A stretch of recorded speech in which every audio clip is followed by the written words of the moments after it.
So to continue on with part 2 of this discussion of production, besides the ISO quant and the ISO cost, which probably is new material being introduced to you, I don't want you to forget what you would have done in your Principles of Microeconomics course, where you would have talked about the short run and somewhat the long run, but you really didn't talk about production choices being made. Now, if you saved your Principles book, usually what we had just discussed in part 1 is actually in the appendix to that chapter, your cost chapter. So if you saved your book, you could look at that for that kind of shorter discussion. But now this will be a little bit of a review now from your Principles course, because that cost discussion, well, it's relevant here as well.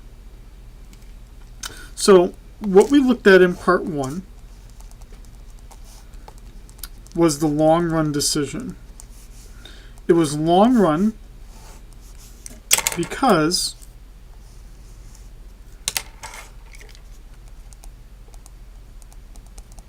my capital and labor was completely variable, and both of them were variable. And I made an optimal choice of labor, and I made an optimal choice of capital.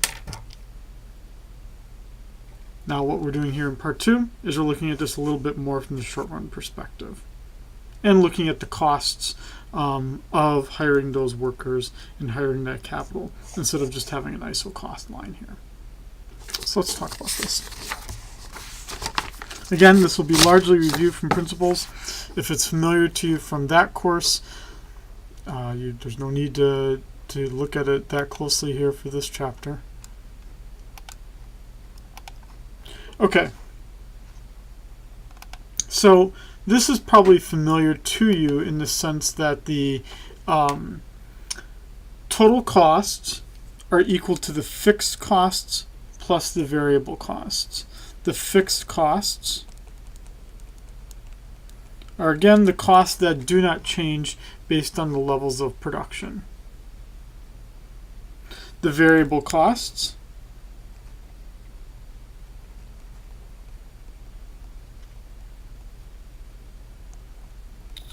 are costs that do change with the amount of production. Those put together equal my total costs. My fixed cost, again, notice here with output on the x-axis, total cost, or we could just say dollars on the y-axis. The fixed costs are not changing regardless of the level of output. The fixed costs stay the same. Perfect example would be this building. Whether there was one class being taught or 50 or 0, we still have to pay for the rent for this building, or essentially, we've bought this building.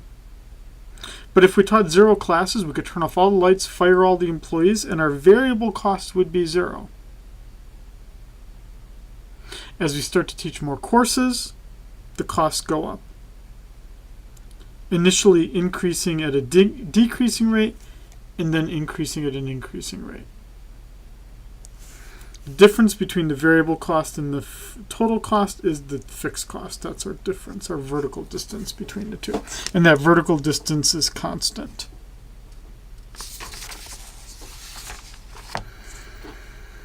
Just as we did for production, we need to look at the averages and the marginals. The averages are just going to be your totals, your total fixed cost divided by the output quantity of the output. Your average variable cost will just be your total variable cost divided by the output. My average total cost will just be my total cost divided by the output. My marginal cost then would say how much do my total cost change when I change the when I change my level of outputs. The marginal cost is essentially the slope of my total cost curve.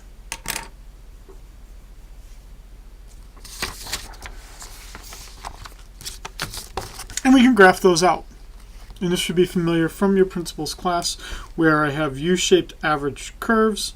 Now notice that the difference between average total cost and average variable cost, that the difference is getting smaller and smaller and smaller.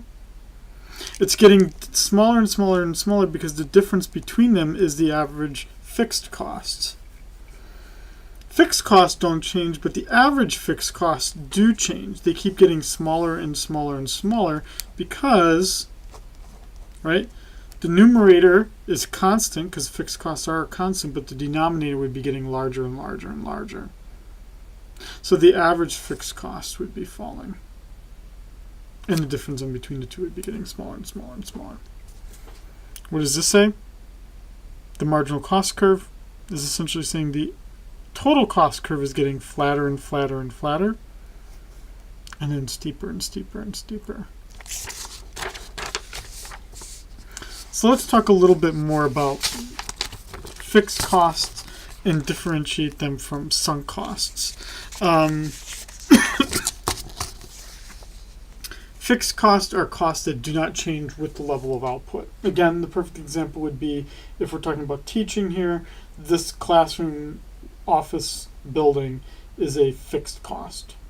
Regardless of how many classes are taught here, in the summer, there are none. This building is like empty, empty, empty.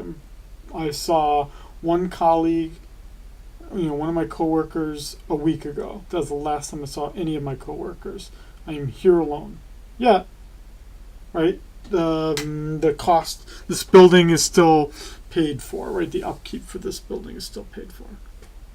Fixed costs are different than sunk costs. Sunk costs, they could be fixed costs, but sunk costs don't have to be fixed costs. Sunk costs is just something that I paid for and I can't get it back. Sunk costs are irrelevant when I'm making decisions. So, if West Oahu had built a another building, and then they realized, oh, people want to actually learn online. We didn't actually need all the buildings that we had. Yes, it would be a fixed cost, but it would also be a sunk cost. Because basically once we built the building, we can't really do anything. We can't get that decision back. We have to kind of stick with what we did. When we have to make a decision, we need to ignore those sunk costs. Because we can't change it. And then what starts to happen in the long run? What starts to happen in the long run then is that, again, all of my input possibilities are now possible. I don't have any fixed costs. So then what I need to start to do is I need to construct a long run average cost curve. That long run average cost curve then is going to be an envelope that covers all of the minimum average cost for all the different levels of output. The way that this looks is like this. So the long run average cost curve, which is this much larger curve right here, actually is an envelope of all these average total cost curves in the short run for all the different levels of output. So basically we're saying here in this example here, there are three possible plant sizes or production levels of capacity. Smaller, medium, large. Well, in the long run, all three of those are possible, and so now I can consider all of them then as part of my long run average cost curve, because I could become really big or I could get really small. I can choose anything I want to try to achieve lower costs. With the lower cost here then being the low point of the long run average cost curve, then being this kind of middle level of production. Which is why we don't see very many large firms. We also don't see very many small firms in the long run. Now, that curve has two regions, an economies of scale region and a diseconomies of scale region. And I guess the minimum point, which is the constant returns to scale. These definitions apply to this slide right here. Where basically, as I produce more, things are getting cheaper and cheaper to produce. That's my economies of scale part region. In my diseconomies of scale region, as I become large, as I produce more and more output, it becomes more and more expensive.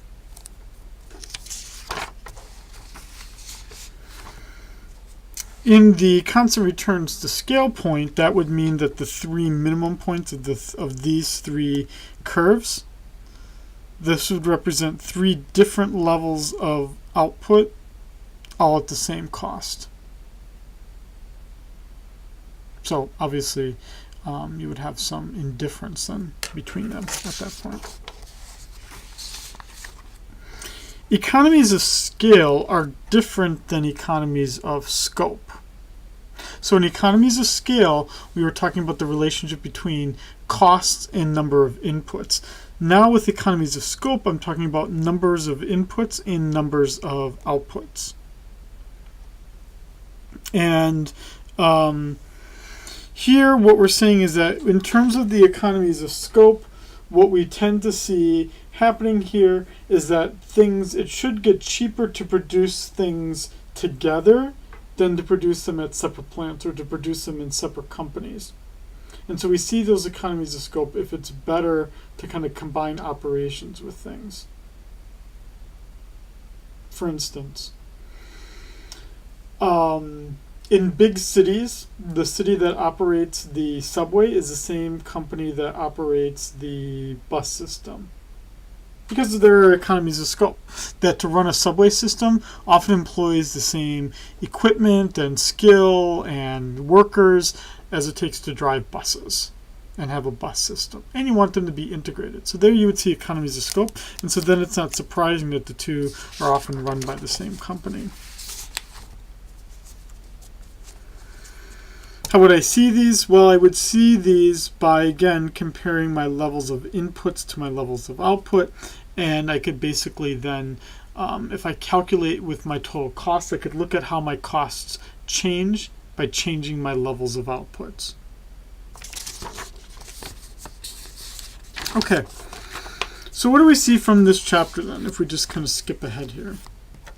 In terms of managerial economics, what we're seeing here is that we now basically have a model for how much labor and capital should be hired by the manager in the long run. That minimizes the costs, finds the minimum point, the point of tangency between the ISO cost line and the ISO quant line.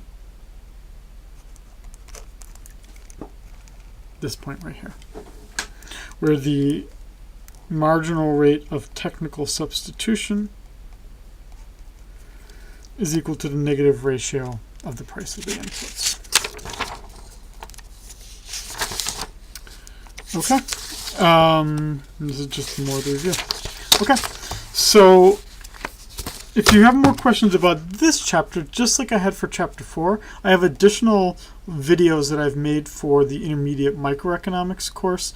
Send me an email if you want to see these. I know Chapter 4 and 5 seem rather technical. This is really the economics part of managerial economics. I promise you it's going to be a little bit more topical and realistic based in the remaining 3 chapters after this. I promise.